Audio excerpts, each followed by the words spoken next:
The other people that you that I see associated with you is with New Edition.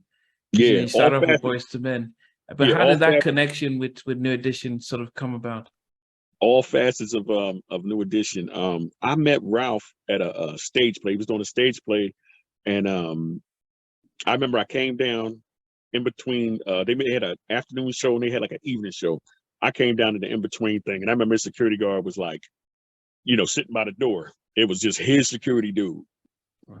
I came, I had a hat and an overcoat, some stuff I got from the Wichita store, and I was like, hey man, I got some, stuff, Ralph, whatever. And he yells up, Ralph, yo, it's dude down here, But that was the first time I met Ralph. And now to Black America, Ralph is like the second coming of Michael Jackson. Yeah. And sometimes I'll be like tripping, like, you know what I mean? And I actually met Bobby on the Home Again tour. No, but I met Bobby and I met Whitney that same night. But who did you meet first? You met Ralph first? No, Mike. I met Mike. You met Mike. Yeah. But then did you connect? Did you continue with Mike and BBD, no, or did you? Actually, no, I didn't. But what I always say is that because of Mike is the reason really why it was believable. Because to Boys to Men, did I think any of this stuff was real or it could happen? But it's really through Mike. Like I remember on a Sip It Ain't Easy video, I remember sitting on the set. They looked at me and they looked at him, and it was like, and they took and hoisted me up on the top of the and made me sit on the basketball rim to size me up, to size him up, so he didn't have to do it until it was time to do it. You know what I mean? Basically, if the basket would have fell, you know what I mean? Then they did the scene in the theater. They had me sitting in this spot, and doing everything, like I was just sitting as double and stuff like that. But okay, I was always laughing at that, but I always tell Mike, every chance I get, like, you do it. If it wasn't for you, like, you don't know, like, you open up a doorway for one person, but that led a lot of people in. That started a lot of extra careers. Like I always do the breakdown. Like I say, if you take Michael Jackson out of the industry, if he never happens, look at what happens. Look at all the people that don't happen. Yeah.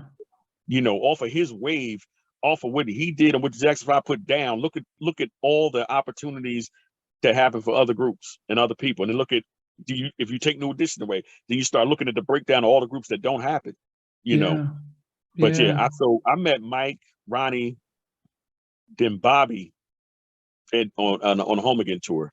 I remember Ralph just getting mobbed out of there. I mean, they were like pulling at it. It was like, they carried him out, like, and he was just, and they was just tearing at him. It was like, I was like, holy, it was. But insane. on the Home Again tour, was he the big? Who's the big? I mean, because I remember when they came to Milwaukee, and I was in college in Milwaukee. So when it was Keith Sweat, 702 Blackstreet. So, look, 702 was out there. They were still turning over the chairs.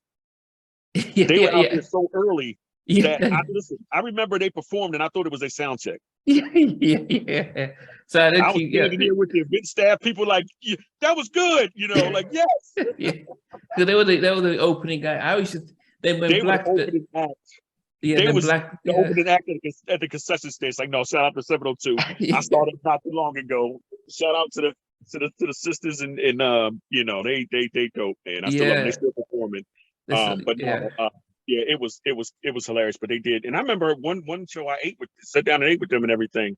But Chucky Booker was the musical director on that tour, and I got a chance to meet Chucky, so that was big for me, man. Wow! But then the Home Again tour, because I know they say the ill-fated Home Again tour, but if anybody saw a show with all 6 of them on stage, they saw a show. No. I saw them in Milwaukee in '98 when I was in college. So it was, I was a big Teddy fan. I still am. And so I was Blackstreet was like, oh my goodness, I've just seen Blackstreet perform, and then New Edition, the 6 of them come out, and then they go back in, and Bobby, and Johnny, and Ralph, and I'm thinking they don't need any opening act; they could have just done a whole thing themselves. But I was fortunate that I caught it at the beginning in Milwaukee, so I saw the whole thing. But were you backstage throughout the whole tour? No, I was backstage in Philly and Newark. Okay. Philly and Newark, and they were like months apart. So, but in Newark, Ralph wasn't there. So Bobby sang all the leads and Ricky sang some of the leads. Wow. And they did the whole show. And, and Bobby had to do the moves in Ralph's place, which, but, he did the best he could. I mean, but he did it, and I know in another night in Memphis, he filled in for Ricky.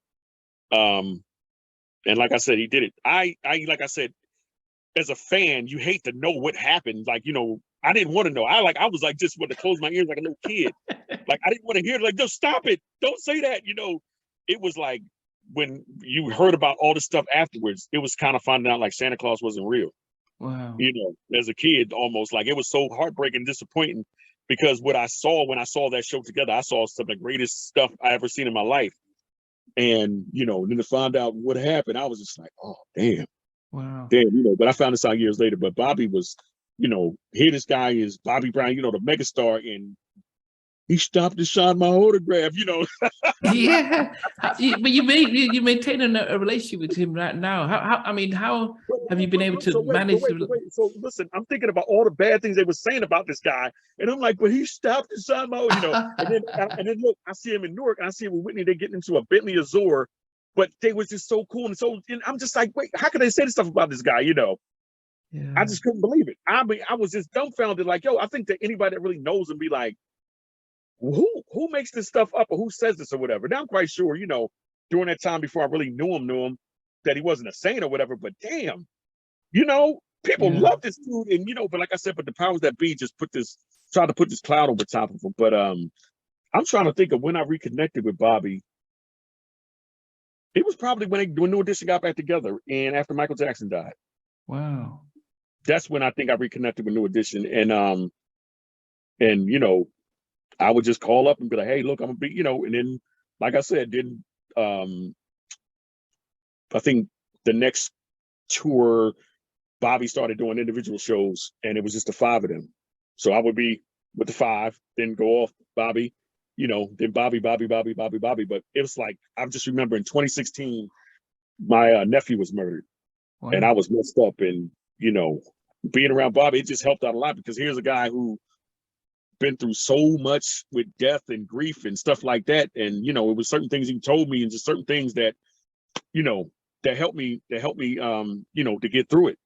Wow. And I just, like I said, we just became like, just came like brothers, and my thing was this too, also, I'm a Gemini, I adjust chameleon-like at times, but if I got a problem with this person, or excuse me, say if a friend of mine got a problem with this friend and that friend, I don't stop being friends. I say that's between y'all, and I stay neutral.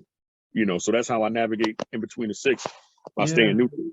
But but Bobby, Johnny, Ralph, Mike, like I said, they my brothers, man. Were you part of the culture tour? Did you throughout, or did you just go some dates?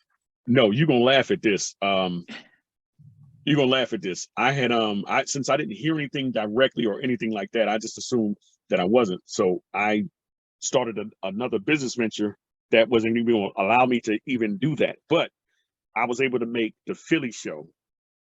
And then I remember telling Bobby, that, hey, you know what I mean? Great show, but, this is it for, like, I'm not, this is it, but I'm saying, like, I'll be around, I'll be back, but when it's convenient for me, not when the dates are posted, So it just worked out that I was in Miami during the Miami show, which was the last show.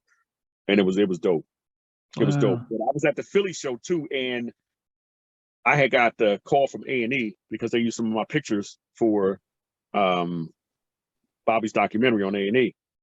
So I signed the release forms or whatever. I remember I was in the gym working out, and I got the call, and I ran over to like Staples or Office, whatever it was, and had them email me the stuff, printed it out, sent it right back. Then went back to the gym and finished working out. But I was like, like, oh man, see, also throughout the years too, my images and stuff get licensed out. Unsung, that show Unsung. Yeah. I'd have been on a couple episodes of that. My pictures and stuff like that. So, Thanks for watching. Please remember to subscribe to the channel, but most importantly, to press the notification bell so that you can be notified when we do have a new interview. Loads to come, but thanks a lot for watching.